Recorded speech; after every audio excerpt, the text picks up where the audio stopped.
In this video, we're going to go over the bones of the skull. Those include the facial bones and the cranial bones. If you're in my Biology 141 class, you should use your lab guide as a indication of which bones you need to know, but I'll try to cover most of the bones in this video and subsequent videos. We're going to start with the mandible. This is the jawbone. It's a large bone. It's a single bone. Goes from the temporal mandibular joint here all the way over to the other temporal mandibular joint. The next bone we're going to look at is the maxillae, which is plural. It is actually two bones that are fused. The maxilla on each side is fused to form one bone. A lot of the bones we're going to look at today will be bilateral, meaning they are on each side. The maxilla extends up into the orbital complex right here. The eye socket, the better word for that would be orbital complex, which means the bones of the eye socket or the orbit. The bones here that make up the bridge of the nose are the nasal bones. There are two of those. They're bilateral. If we go from medial to lateral, looking into the orbit, we have the nasal bone. We have this little process coming up from the maxilla. And then the next bone is the lacrimal bone. And you can tell the lacrimal because it has a groove in it, and it'll end in this little duct here or foramen.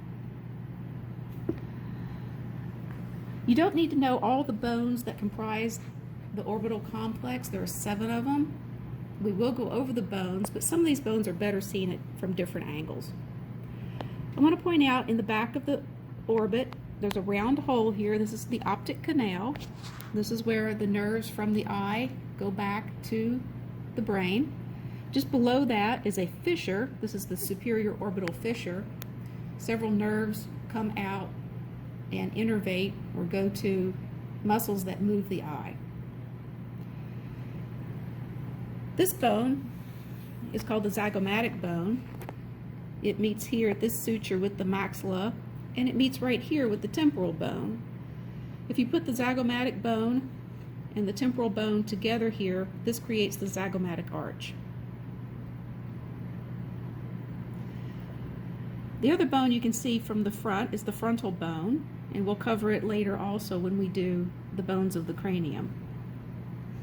I'm going to turn this guy over and look at the hard palate here.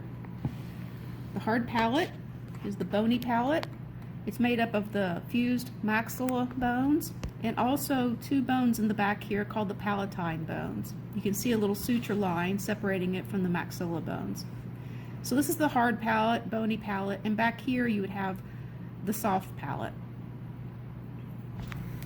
Let's take a quick look inside the nasal cavity to see a couple of bones there. This bone is called the vomer. There's only one of those. It's not bilateral. And this bone is the inferior nasal Konkey. There are actually 3 Konkey on each side, but the inferior one is the only one that is a separate bone. The middle one and the superior Konkey are part of the ethmoid bone. Before we look inside, I want to show you the hyoid bone. The hyoid bone is suspended here. It's not attached to any other bone. It's suspended by various muscles and ligaments. So now we're going to look inside. So this is anterior. We're going to tilt them this way to look at a few bones here. This large bone that spans from side to side is called the sphenoid. There's a structure in here I want you to be aware of, and this is called the sella turcica. The actual indentation here is called the hypophyseal fossa. Within this fossa sits a very important endocrine gland called the pituitary gland. Pituitary gland hangs down from the brain through a little stalk and sits right here in this fossa.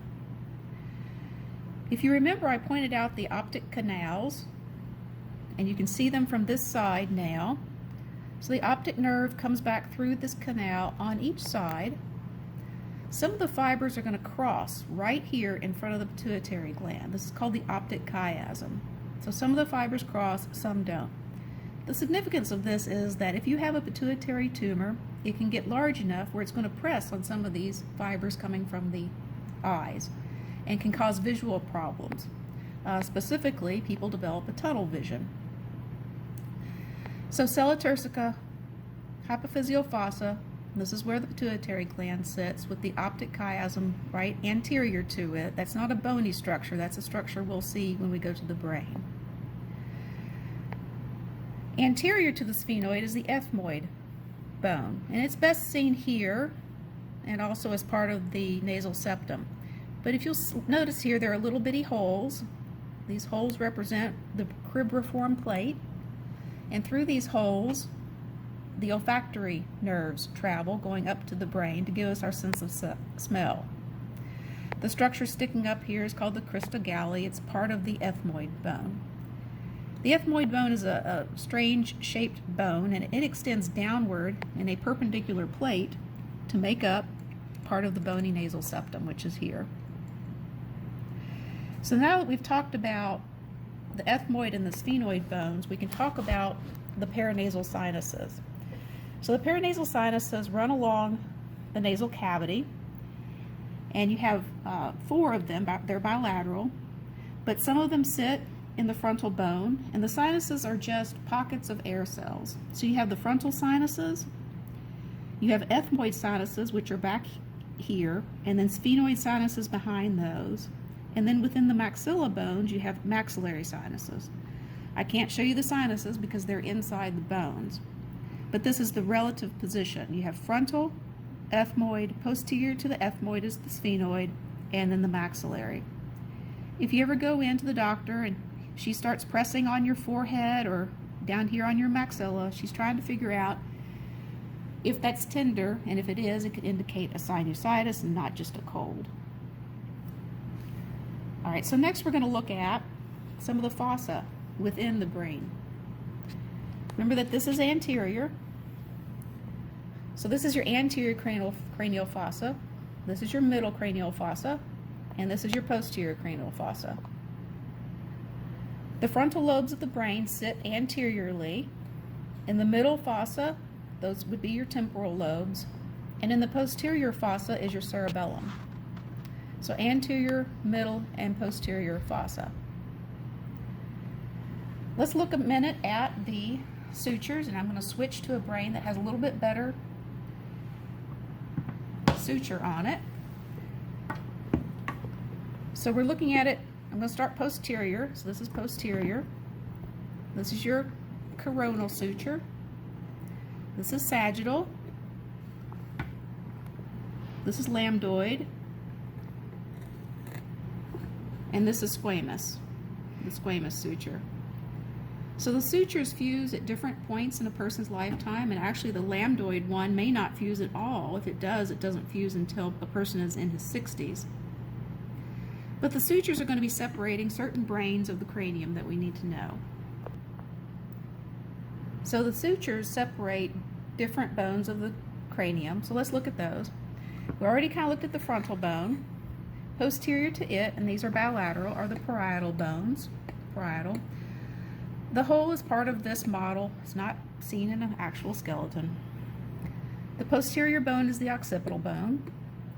If you occasionally see some small bones along the suture here, those are suture bones. They're just separate ossification centers. Not all skulls have them. And then below this suture is the temporal bone. Now the temporal bone extends across here to form part of the zygomatic arch. So we call this the zygomatic process of the temporal bone. We call this the temporal process of the zygomatic bone. Put them together and it forms the zygomatic arch. This protrusion right here from the temporal bone, that's called the mastoid process, and within it are mastoid air cells. It forms a point of attachment for different muscles. Before antibiotics, when people got ear infections, often that infection would spread to these air cells, and it was a risk factor for meningitis or encephalitis. This hole, or meatus, is the external auditory meatus, the ear canal. And then this process, this pointy process here, is called the styloid process. It's another point of attachment for muscles and ligaments. And then if we look at the skull base, this large hole literally means foramen magnum, large hole. This is where your spinal canal is going to come up and attach to the brain stem. Before we finish, I want to say one thing about fontanelles. got a smaller skull here. So the sutures fuse at different points in a person's age. The skull is not totally fused at birth so that it can squeeze through the birth canal. So certain, what we call fontanelles or soft spots, are created. This is the anterior fontanelle. People call it the soft spot. It fuses at about 15 months of age. There's also a posterior one that would fuse at about 9 months of age. Clinically, when a baby comes in, particularly if they have a decreased mental state, you can't arouse them or anything, you might feel their soft spot. If it's sunken in, it might mean that the baby is dehydrated. If it's bulging, it might mean that there's increased intracranial pressure, which might indicate a meningitis or encephalitis.